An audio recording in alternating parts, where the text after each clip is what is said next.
La Fabrique Audio présente Les Aventuriers. www.lafabriqueaudio.com.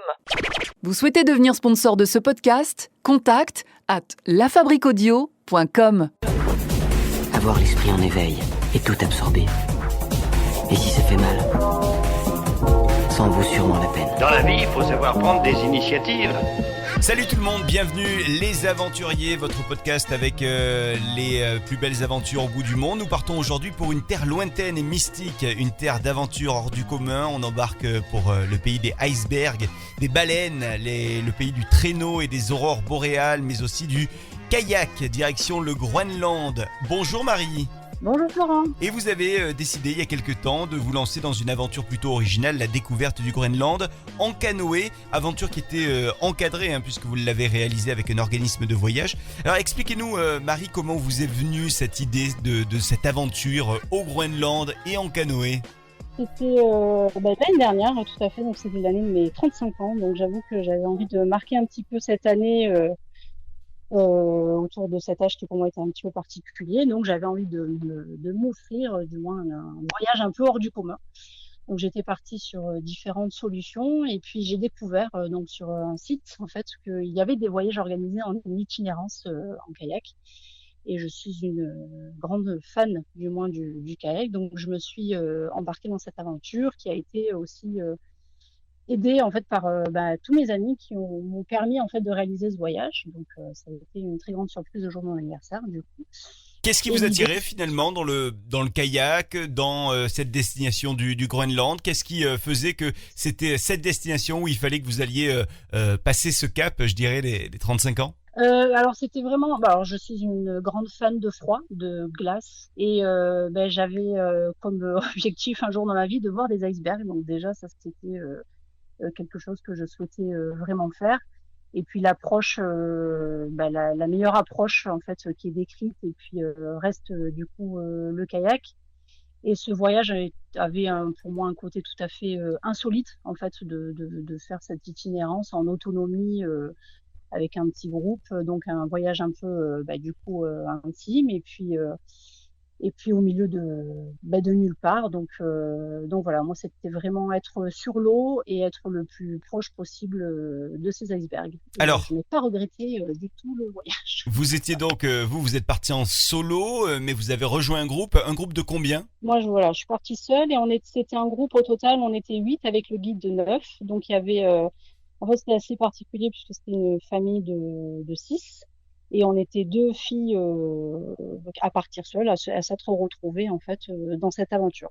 Donc vous ne connaissiez personne avant d'arriver au milieu de ces glaçons Tout à fait, personne, jusqu'à ce qu'on se retrouve avec le guide. Personne ne se connaissait.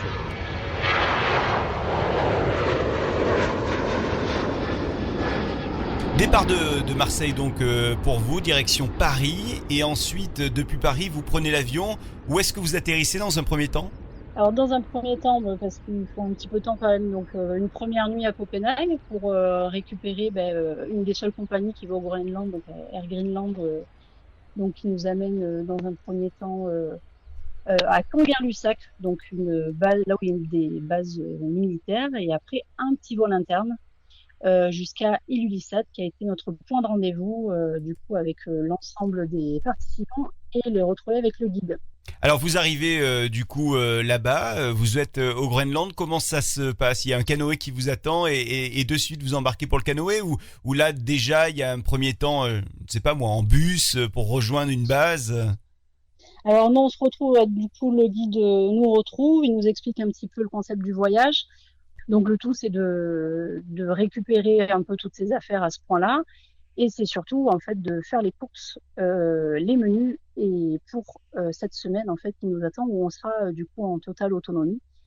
Donc du coup il y a ce premier point-là, et le lendemain donc on a embarqué en bateau jusqu'à notre point de départ en kayak, donc qui s'appelle Qeqertaq. Et donc on a embarqué toutes nos affaires dans nos Et une fois arrivé à Kekartak, là, l'objectif a été d'équiper nos canoës et de s'équiper et de partir directement pour notre premier point de chute. En fait, le canoë-kayak, c'est un moyen finalement qui était déjà utilisé par le peuple inuit depuis longtemps. Hein. Oui, tout à fait. En plus, c'était un moyen de déplacement assez, du coup, traditionnel. Bon, là, c'est vrai que maintenant ils sont équipés du coup de plus de bateaux et puis au niveau de plus en plus sur la terre, enfin du moins sur la glace, de tout ce qui est moto à neige et qui remplace aussi un peu le moyen ancestral qui était du coup les chiens de traîneau, mais qui est toujours aussi très présent dans les pratiques, mais en hiver. Là, c'est vrai qu'en été, il y a beaucoup de voitures au Groenland, on ne se rend pas compte. Ah oui, oui. Finalement, par rapport à une faible surface, oui, il y a quand même beaucoup de véhicules dans les villes. Ouais. Ouais. Alors par contre, c'est vrai que le canoë-kayak, voire le bateau aujourd'hui, ce sont vraiment des moyens qui permettent de se rapprocher d'un endroit ou d'un autre, alors qu'il y a des zones qui sont impraticables par la terre. Hein.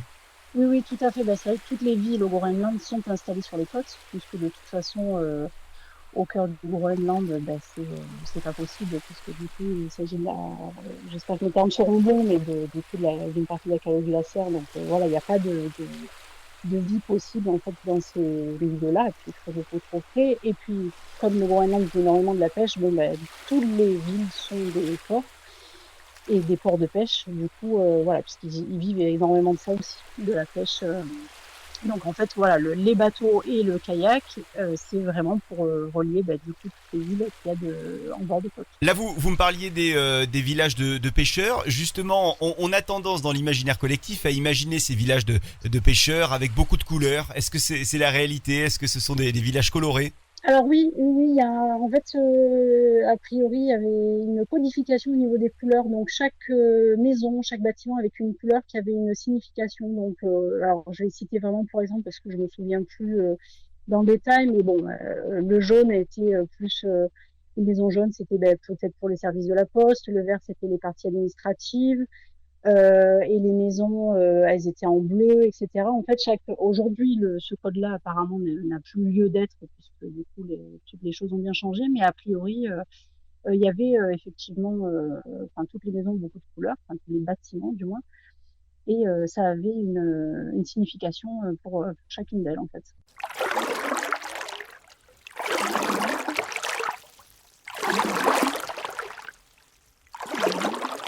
Vous êtes donc parti fin du mois de juillet, début du mois d'août pour découvrir tous ces beaux glaçons.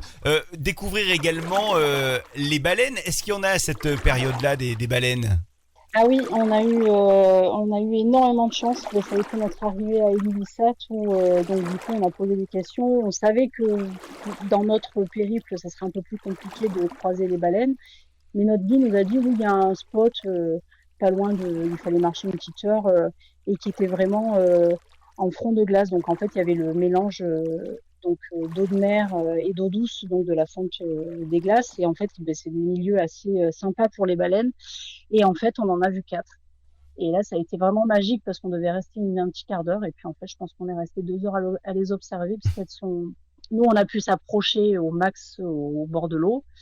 Et on a eu vraiment un spectacle, c'était magique. Enfin, de toute façon, il n'y a pas d'autre mot face à ces mammifères marins.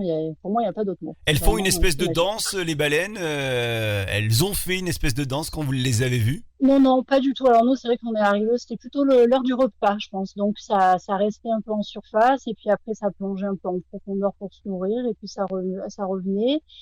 Je pense qu'elles ont peut-être été un peu curieuses parce qu'elles se sont vraiment approchées de la côte. On a eu des photos où on a vu la baleine de toute sa longueur, je sais pas, peut-être 2 mètres de la falaise en fait, de la falaise du bord de l'eau. Donc c'était vraiment. Donc peut-être que quelque part elles essaient de nous séduire, mais en tout cas ça a marché. Ouais. ça nous a bien séduit. Quels sont finalement les apprentissages que vous avez pu faire avec ce voyage, en lien avec l'environnement et en lien avec l'écologie? Ça a été une chance, mais en même temps, c'est un très mauvais signe aussi, parce qu'en fait, on a vu énormément d'icebergs, des très très gros icebergs, mais surtout signe de fonte de glace, donc en fait, c'est pas du tout bon signe. Et c'est surtout qu'on a été, l'année dernière, il y a eu des pics de chaleur, qui arrivent malheureusement chaque année. Et l'année dernière, il y a eu un très gros pic de chaleur au Groenland. On était dans les 24-25 la journée. Et c'est pas des températures normales, en fait, a priori au Groenland. Dans Habituellement, ces c'est saisons-là. beaucoup moins. C'est je crois que c'est 10-15, et c'est vrai que nous, la journée, il faisait vraiment chaud. Moi, j'ai été étonnée. Après, l'année dernière, on a tous eu très très chaud, hein. Pour nous, ça a été un spectacle magique parce qu'on a vu énormément d'icebergs, mais en fait, c'est très inquiétant, en fait. Plus que... Et par contre, autour de vous, bon, alors donc, il y a les icebergs, ok, mais autour de vous, lorsque vous regardez un petit peu la Terre, logiquement, il n'y a pas de neige à ce moment-là de l'année, en juillet, fin juillet, début août. Non, oui, voilà, pas du tout. C'est vrai que il y a pas du tout de neige donc sur les terres. Voilà, il y a vraiment que la présence des calottes glaciaires, des langues glaciaires en fait, donc qui sont situées au niveau des fjords et c'est elles qui libèrent en fait les masses de glace qui donc du coup sont des icebergs. Donc c'est dépourvu de neige en tout cas sur les côtes. Donc c'est vrai que c'est des périodes un peu moins difficiles pour les habitants du Groenland, mais c'est là où on voit qu'aussi il y a beaucoup de déchets au Groenland, malheureusement. Et le fait qu'il n'y ait pas de neige, on voit tout ce qui se passe. Ça fait un peu peur. Quand on parle du Groenland, on imagine également les belles aurores boréales. Là, c'était une période où vous avez pu en voir des aurores boréales? Et non, pas du tout, parce qu'on était... en fait, nous, on avait jour toute la journée. En fait, on n'avait pas de nuit. On n'était pas sur pas de nuit noire, mais c'était éclairé tout le temps, tout le temps, tout le temps. C'est vrai que les aurores boréales, ça va plus être janvier-février, quand c'est vraiment des nuits. Là, pour le coup, il fait nuit toute la journée. Mais nous, voilà, on était plus sur des journées rallongées, des journées continues. Mais c'était assez sympa. Alors les étapes en kayak, elles durent longtemps finalement, parce que bon, c'est un voyage en kayak, donc on peut imaginer que c'est quasiment toute une journée où vous allez pagayer, ou alors ça c'est pas absolument la réalité, vous pagayez beaucoup moins. Le temps de... si, il y avait quand même sur nos étapes de kayak, puisqu'on faisait donc... on trouvait un premier point de chute, une installation, et puis le lendemain, on restait quand même sur le campement et on profitait plus de la partie terrestre avec une partie rando autour de notre camp. Mais nos journées kayak, nous, c'était une bonne journée, puisqu'on avait quand même un objectif de départ en fonction des marées, donc on essaie de prendre, de partir le plus tôt possible. Et après, en termes de distance, je sais pas trop, mais c'est vrai que c'est tellement dépendant des conditions climatiques qui pour nous ont été extrêmement bonnes, hein. On est très très bien tombés. Donc ça n'a pas été très compliqué, mais oui, non, c'était des journées entre 8 heures et puis on arrivait à 8 heures le soir avec des pauses, bien évidemment, des points de ralliement, et on arrivait en fin d'après-midi, le temps de monter le camp. Voilà, donc c'était des bonnes journées. Est-ce qu'il faut avoir au préalable une expérience du kayak de mer? Alors est-ce que vous, Marie, en Provence, vous faites par exemple du kayak? Alors moi j'en ai eu fait, mais de manière très occasionnelle, et c'est vrai que c'est quelque chose que j'aime beaucoup. Après pour ce genre de voyage, il est quand même préconisé d'en avoir déjà fait en fait, pas forcément. Alors ils demandent pas des techniques particulières, l'esquimotage, d'avoir un niveau non plus trop poussé, mais c'est histoire aussi de pas faire perdre de temps parce qu'il faut avancer en fait. On est dans un voyage où il faut impérativement avancer. Du coup, il faut a priori savoir pagayer. Et puis après, le guide, il prend en charge le truc. Et puis s'il faut changer des équipes pour équilibrer des binômes, parce qu'on est par deux. Donc là, il prend les libertés de tout réorganiser, rééquilibrer si jamais ça va pas. Faut bien s'entendre avec le binôme. Hein. Oui, faut bien. Faut moi, ça n'a pas pas mal été le tomber. cas, mais quand c'était mère et fille et père et fille qui partaient ensemble, mais c'était très drôle de l'extérieur. Moi, ça a été, mais pour la famille, ouais, ça pouvait être très marrant. Ouais. Pour préparer ce voyage, Marie, est-ce que vous avez fait des exercices physiques avant de partir pour, j'imagine, avoir une forme générale assez bonne avant le départ?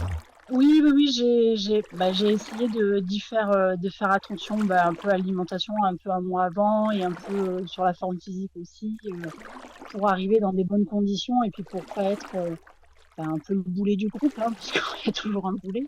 Donc du coup, j'avais un petit peu peur, donc je me suis un petit peu préparée, les pieds surtout, parce comme il y avait pas mal de randonnées, voilà, éviter les ampoules au maximum, puisque bon, on est Ouais. au fin fond de nulle part, donc Là, j'imagine voilà. qu'on amène justement des pansements pour les pieds si jamais on a des ampoules. Voilà, on amène une petite trousse de pharmacie en tout cas.